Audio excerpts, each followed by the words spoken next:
I learned this from nature. Nature showed me that there was something eating my weevils that also is eating the green stink bug that is my main pest in my trees.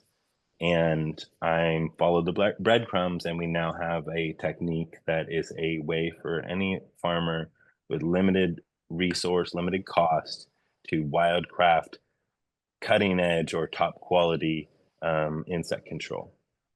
Revive your soil. Let's grow more with less. The Soil Summit is a place where wisdom meets the earth, where seeds of knowledge grow into transformation. Together, we restore the land, nourish our communities, and cultivate a thriving future.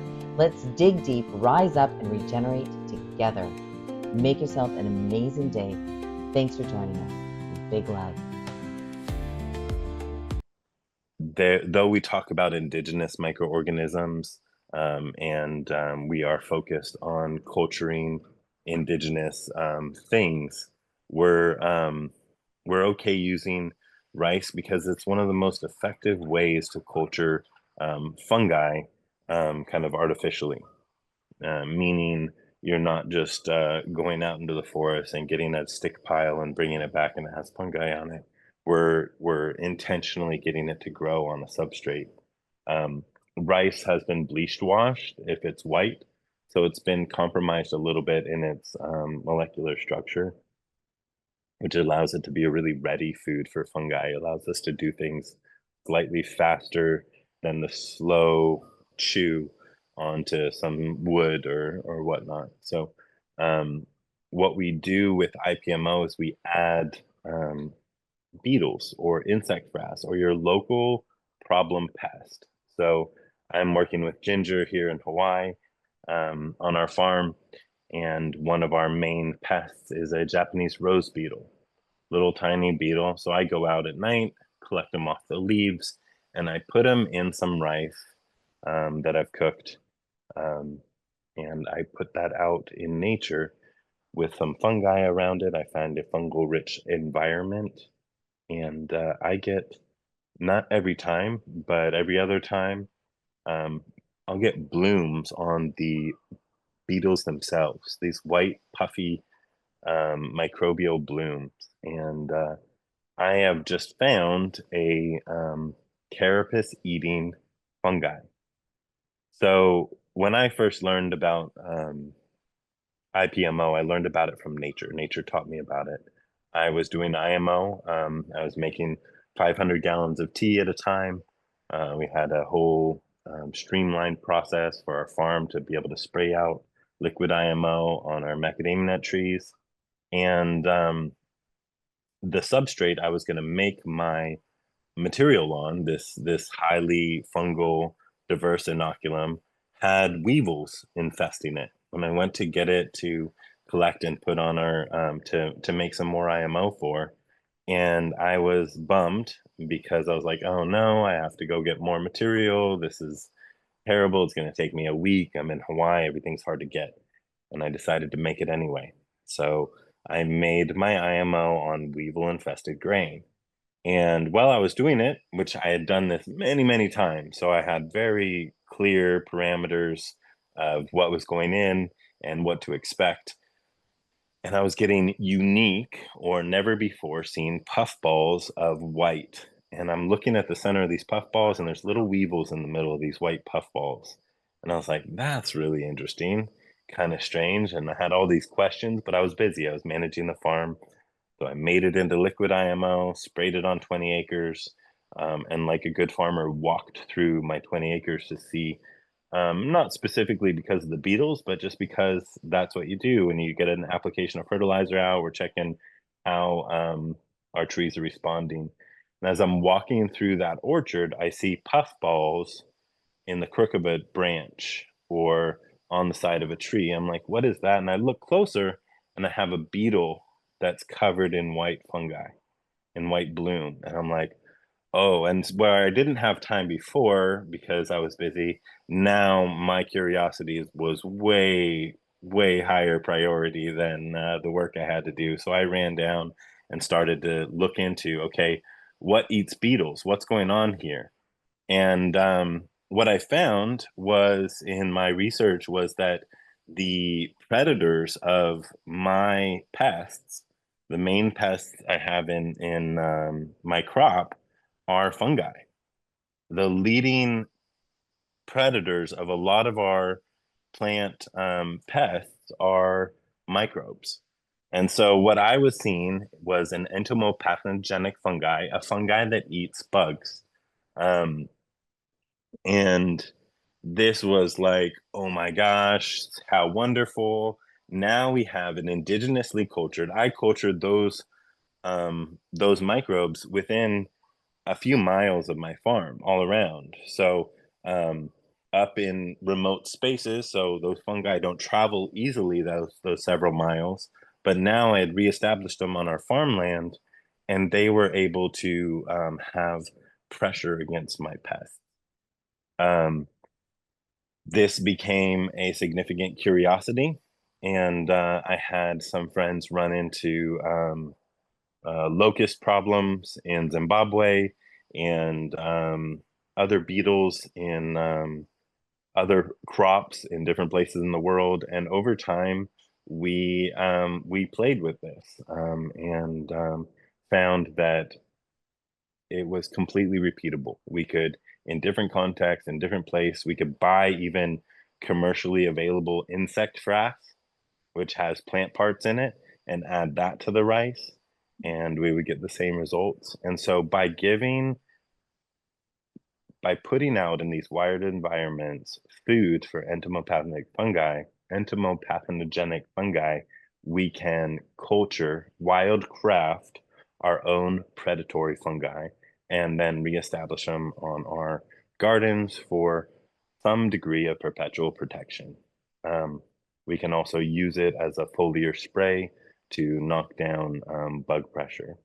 So this is something now that is being used to great success by a bunch of people just watching the video on how to do it and going out and doing it. And so um, the amazing thing that we see in plants is how incredibly resilient they can be if they have living soil in their root zone.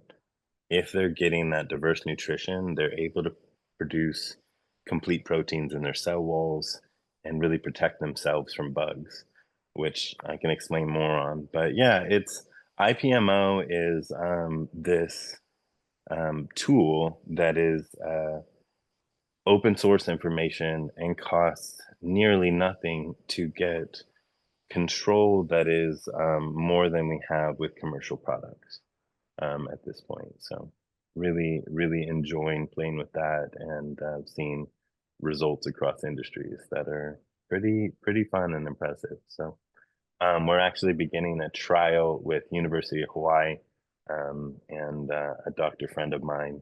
We're going to try and get us a white paper for the community to use and show the efficacy um, here in the next year. It's amazing, Chris. It's so curious. I love there's I mean, there's so many parts of that that are awesome. Um, there's a question that came up, and that is, so for example, if you have a problem with flea beetles in your potato field, Mhm. if you would recommend to catch a flea beetles and put them in a pot of rice and use that as an inoculant to draw the fungi and help control the flea beetles, or is there a process? Like how important is the is putting the rice out into an old growth forest or in, how important is that part? So the only So it's not magic. We have to remember this that like this is something there's a stages of process that made it work, right? And so what can we do? People want to make it make really anything simpler all the time. That's our bent as humans. We want to make it more accessible and simpler. What we have to question is when did we get the necessary things along this process that I'm describing, that I have a video explaining? Um, what are the necessary steps? What if we take that one step away? Which step would make it so it doesn't work?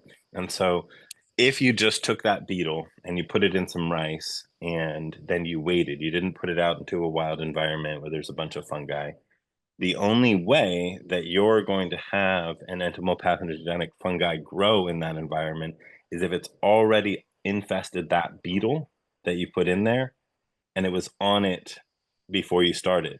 And then, yes, maybe it could grow further on that. But if that was the case, you might not have as much beetle problems. And so it is more likely that you're going to have an undisturbed or healthy entomopathogenic fungi in a place where it's naturally being controlled, where you don't have a beetle infestation, right? We have these infestations and these out of control populations due to a die off in diversity, die off in the natural checks and balances that nature provides. And so by going into these places where, I mean, you find, I go on these nature walks and I find beetles with covered in fungi and fuzz, you know, and some of them are, you know, just cleaning up the forest floor. They're just eating what's there. But if they're eating carapace, mostly they can cause problems for a living beetle. So it is important to go out into some degree of a wild environment and really give it access to fungi, because if you don't have control already, if you're not seeing in your garden infested beetles with fuzz on them, they're not going to be um, it's not going to be appearing out of nowhere. We have to find it somewhere. And so I also encourage people, they're doing the whole protocol, they're going out and they're putting it in the forest, and then they get bloom in their rice, but they're not seeing any bloom on the beetles that they've put in the rice. That isn't necessarily mean you have some IPMO or a predatory fungi that was cultured in that rice. Maybe you have just normal IMO. You have fungi that likes to eat fats and proteins, which is great. But really encourage people to look for that bloom on the carapace itself to see if you have actually cultured something that might eat your insect. Mm, good insights and good question. And so it sounds like, Chris, if I have pressure, insect pressure, then and I want to make some IMO to make IPMO, then I might not want to just put one little box of rice out. Box I might out. want to put out five in five different areas and see and hope that one of Absolutely. those bloom. Yeah, that's right on the nose. It's a bit of a numbers game. Mm-hmm. Um, we're you know, it's kind of like macro mushroom hunting, right? You go mushroom hunting and you're Yeah, like, oh, there's that one spot that all those mushrooms grow. That doesn't mean that if you go to every forest in your area that you're going to find morels. that's right. Morels are there and there and there. Same thing with entomopathogenic fungi.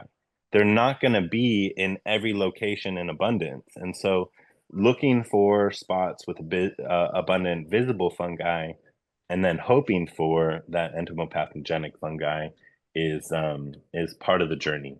You're looking for your best mushroom harvesting spots, and it's just like macro mushrooms. Not every spot is ideal for that. So what are we looking for when we're placing these little IMO boxes out and IPMO boxes out in the forest floor? So with regular IMO, we really want to see the visible individual strands of fungi. If you can see an individual visible strand, then it is at least 4 micrometers in diameter, because then naked eye, the human eye, um, sees anything smaller than 4 micrometers as color or fuzz, not as an individual strand. So we don't perceive things smaller than 4 micrometers with the naked eye. So most of your disease-causing fungi are 1.5 micrometers or smaller. So if we're seeing those individual strands, we're seeing the beneficial side of the fungal community, the microscopic fungal community. And then as far as IPMO, there's this incredible thing that happens with seed development, germination.